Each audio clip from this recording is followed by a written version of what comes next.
Welcome to the Suzuki Brezza. It is the top-selling SUV in India. It costs 289,000 Rand, has a 1.5 litre naturally aspirated engine in it, and it has come to South Africa. And today, I'm going to show you all the cool and not so cool features of the Suzuki Brezza. So the full name is the Suzuki Vitara Brezza. So it is a Vitara. What sets it apart from a regular Vitara is shorter by 180 to 80 millimeters.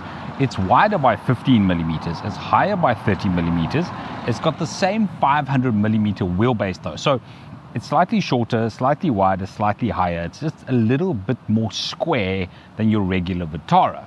But it's got the same wheelbase and the same platform. And it's got the same engine as, no, not the Vitara, as the Jimny. So around the front of the Vitara, you have these chrome insets over here.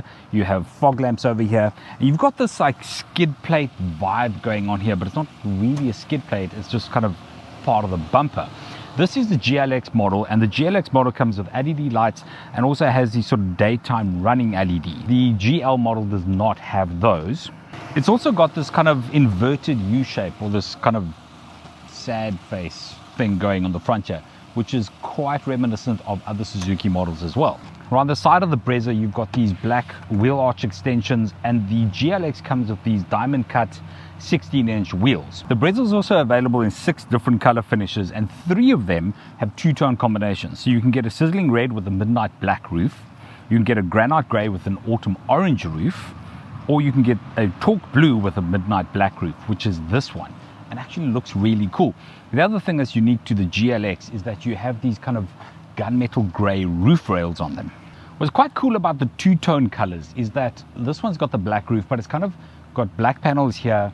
The B pillar, the C pillar is all kind of blacked out, and it gives you this kind of feeling of a floating roof, which is actually really nice. So you have the sort of split colors. It just looks really nice, and they've done a fantastic job with the color combinations. On the back of the Brezza, you've got the tailgate spoiler, you've obviously got the lights, window washer. You also have Vitara Brezza embossed in this sort of chrome finish at the back here, and more of this at the bottom, where this isn't like a proper skid plate. It's just sort of a part of the bumper inset. Underneath here, you've got 2 buttons. One locks and unlocks the car, and the other one opens the boot. It's quite easy to get them confused, so you often end up trying to open the boot, but locking the car, unlocking the car, something weird like that. So once you get used to it, it's cool, but like initially it's quite confusing. There's no automation or anything fancy going on here. You just click, it opens, and it shows you the boot. In the back, we have 328 liters of space. There's also a 12-volt socket over here, which is useful for plugging in fridges and things. There is a full-size spare underneath here, which is quite cool. There is a 40-60 split on the seats, and there's these lassos that you pull, and you can pop the seats down. The seating part of the back seat can fold up, so you can get that flatter. The back of the Brezza is surprisingly spacious. There's this cool little hook on the seat, which allows you to hang things. Only on this seat, not on that seat. There are seat pockets over here, and there is a center armrest, which has 2 cup holders over here. What's useful about the cup holders is that they're well positioned. You don't feel like you have your elbow in them.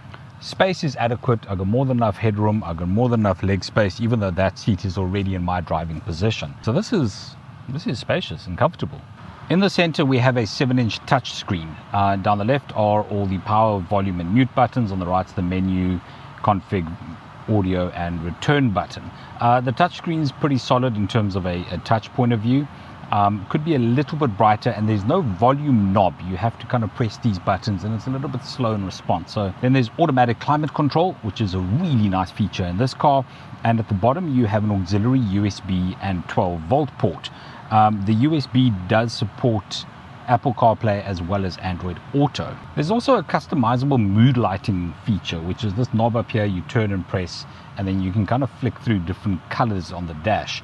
You have a leather trimmed steering wheel in the GLX, which is multifunctional. Left controls all your audio settings, volume, mode, etc. The right hand side controls cruise control, which is also standard in the GLX model. And then down at the bottom here, you have all your phone settings. There's also keyless entry to the car, so buttons on the doors on the outside, and there's a push start button on the right over here. On the passenger side, we have a cooled glove box at the top. There's a little vent on the side where the cold air comes out, and at the bottom you have your standard glove box too.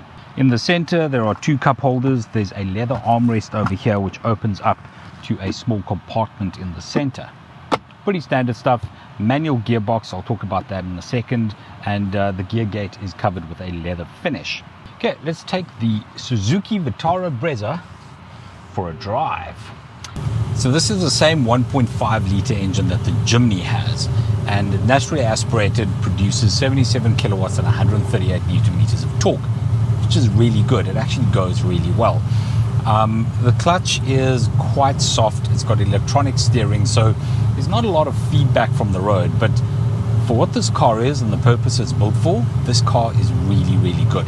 It's got a 5-speed manual gearbox. There is an option for a 4-speed auto.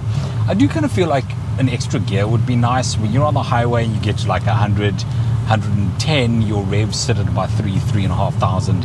A 6th gear would be nice, but this is not a long distance cruiser. This is a town driving SUV, and it does that really, really well. We've got 2 airbags in the front, we've got ABS with EBD, and we have brake assist, which is more than you could bargain for the price of this car. All in all, fuel economy is sitting at about 6.9, and this car's been lovely, lovely to drive.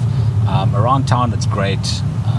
The extra ground clearance that you get with this car really helps around town, which is the reason you buy this. You want a spacious car with lots of boot space, rear seats for the practicality. It's light on fuel, it's easy to drive, it goes well, it's well built, it's well equipped, and it's phenomenally well priced. So thanks for watching. Hit that sub button if you really want more videos, and I'll see you in the next video.